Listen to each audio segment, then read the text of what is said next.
Hello, ladies and gentlemen. Hello, good afternoon. I want to discuss about recent fuel prices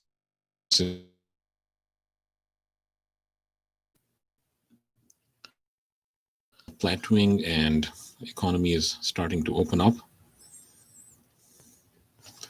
I think what happened is that during COVID crisis, oil prices really crashed, and that killed the fracking industry because they are no longer.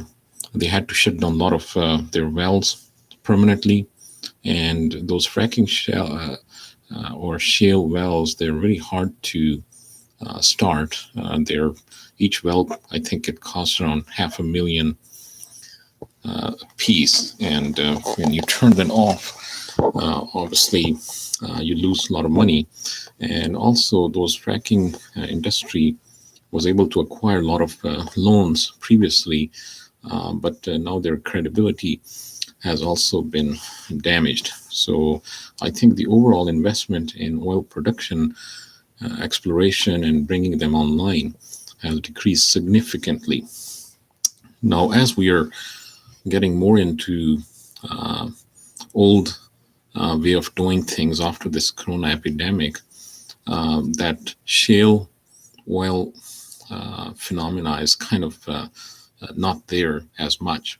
So we are more relying on the conventional oil because they're much more easier to come online. So what we are seeing here is that there is a global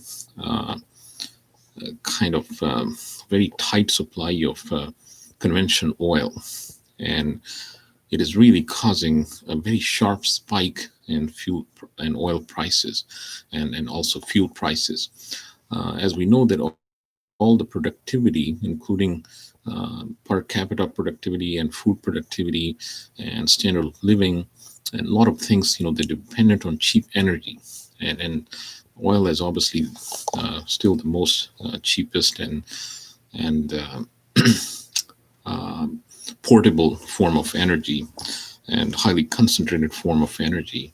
And so we haven't basically replaced our way of living or society in general from this form of energy. It is still really the backbone of everything.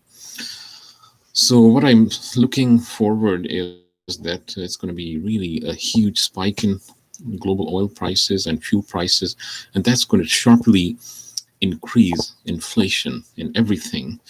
And then the era of low interest rate has to end, because currencies, which are basically, they don't have an inherent value. So when they lose that buying power, or there's inflation of fundamental energy source, it becomes more expensive. So then central banks have to raise their interest to clamp down on this extremely fast rising inflation.